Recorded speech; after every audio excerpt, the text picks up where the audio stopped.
What's up, guys? It's your boy Brad back in the RPO lab, and today I am out of bike checks, so I'm going to bring in I'm going to just start doing some part checks. I recently got Cult as a distributor, and I had a couple of their frames, and one of the frames that I had just got in is by a rider who's ridden for Cult during the first 5 years of Cult, and then switched to Shadow Conspiracy and Sabrosa, and now back to Cult. And I believe Shadow may be like a parts sponsor for him, but nonetheless it is Trey Jones, and we're going to check out his new frame by Cult.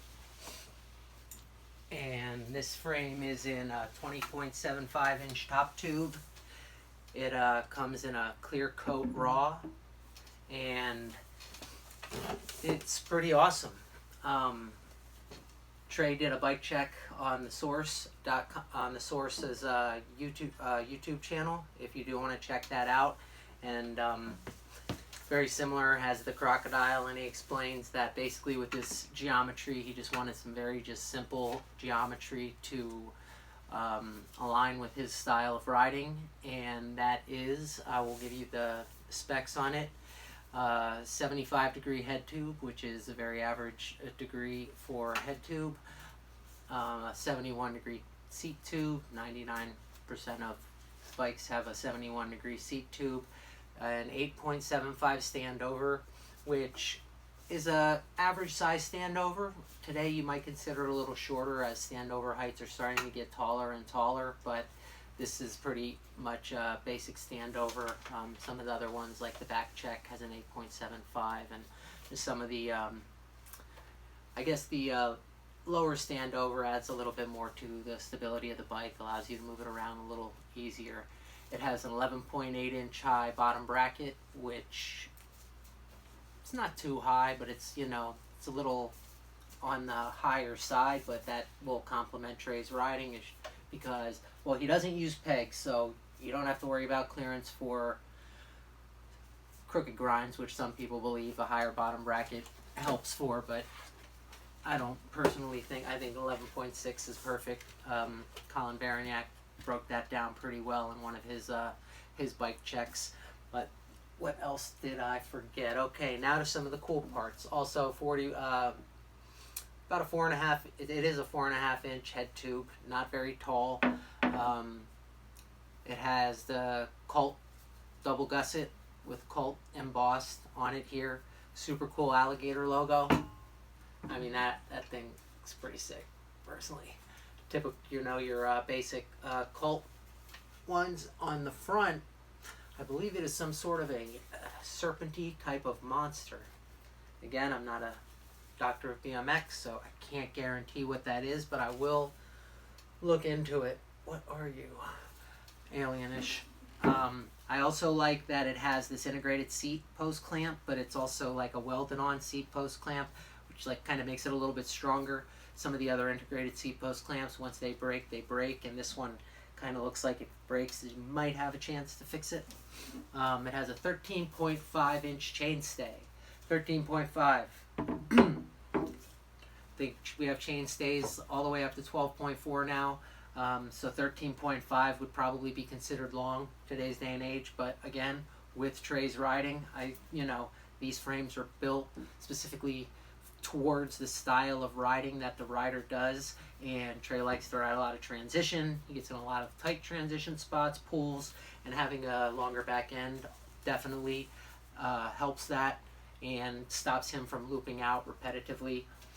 We also have the luxury of some chain tensioners here. However, I do not believe Trey uses chain tensioners. I think that was just kind of something they added on, and it appears that we have best cast rear dropouts. Yes, we do. So, are those in best cast? I don't know. I'm gonna have to check. We do not have a yoke here, but I'm pretty sure those are in best cast. If not, they're welded very nicely. But it has it's set in externally machined bottom bracket. I'm not sure if that's what an externally machined bottom bracket was. I thought that meant it had like little, oh, it does actually. Sorry. So externally machined means it's not just the circle. It has like a little bit of cupping. Sorry, my wrist is messed up. But there is some cupping here. You just can't see it. It's right on where those cool like weld marks are.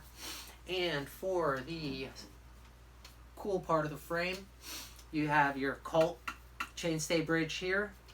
And what this one will be known for is these extra pieces of chrome or metal alloys welded onto the chainstays to allow for grindage, heavy grindage, pedal grinds. Trey runs metal pedals and grinds his frame to shit. So, you know, that's super cool that he did that, and that's just going to allow that frame to last that much longer. And I will say there's probably it weighs in, I think, a little over 5 pounds, which is expected, which is about similar to the weight when I checked kind of a frame with a bottom bracket in it already. But you have these extra pieces of metal on here.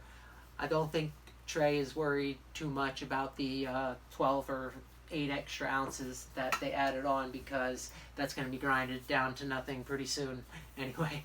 So yeah, this is the Trey Jones frame. I have one available here in the shop now. They are $385, and this one will come, actually, if you do decide to order one from me, I'm gonna hook you up with, I got a Cult First 5 Years book that my buddy Ty let me check out, and I also got a few from Cult sent to me, so that's pretty cool. I'm gonna throw a tube in and a pair of the Cult team grips. Now these are actually like the Ricani grips. They changed grips up since the whole fiasco with Sean Ricani, but these were my favorite Cult grips prior. They're very similar, in my opinion, to like the Hoder grips. I know you guys, oh no, the Hoder grips, the Holy Grail of grips, yes. But these grips are very similar. I think once you throw them on, they have a very similar feel to them. Same exact length, you know, similar thickness. And this will all come with the frame, and not shipping though. But shipping's cheap on the East Coast anyway. So, yep, just wanted to review that. I think this frame is super cool. Love to build one up. And these are some of the Cult products I have. I also had one more I wanted to review that I forgot about, was the Cult DAC pedal. Because usually when like I pick a distributor, I like to try out their parts. I have the Fast and Loose tires on bike that I'm riding right now. Try those out. And I tried out the Chase D tires, which are super cool, which are awesome tires as well, you know, depending on what style of riding you're doing. And these pedals, I have yet to test them out. I've talked to a couple people, I've put them on, but I just didn't need them. I had the Eclaw Centric on, and they just last me forever. Like, those things just last forever. So I've heard great things about these. I heard that, you know, very similar, great grip, and hope to try them out. But yeah, that's one that I will be reviewing in the future. So other than that, I hope you guys liked my review of the Cult Trey Jones frame. If you're interested, message me, let me know. I'm on Google. You can look me up at RPOBMX Boutique. And the reason it is a boutique is because it is a small BMX shop. And I'm also going to I kind of decorated around here for the holidays, so I'm going to do a couple shorts for you guys to check out, and maybe a little shop edit where I kind of go behind the lens of the camera and show you guys what we have here and is available for Christmas. So, all right, thanks for watching. If you enjoyed it, good. If not, I don't care. Have a good day, and I'll see you soon. Let's get a closer look at this thing, okay?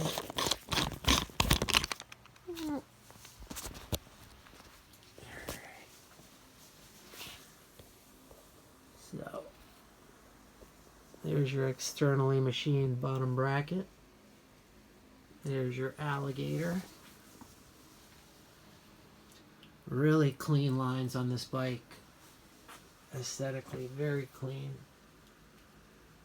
The welds are amazing. And I'm sure if you leave it out by the sand long enough or in the outside, it'll turn the color rust just like Treys. But here are those extra welded on pieces. And of course down here we have Trey 27.5 and your serial number, guys. Thank you for watching. Hope you guys enjoyed it.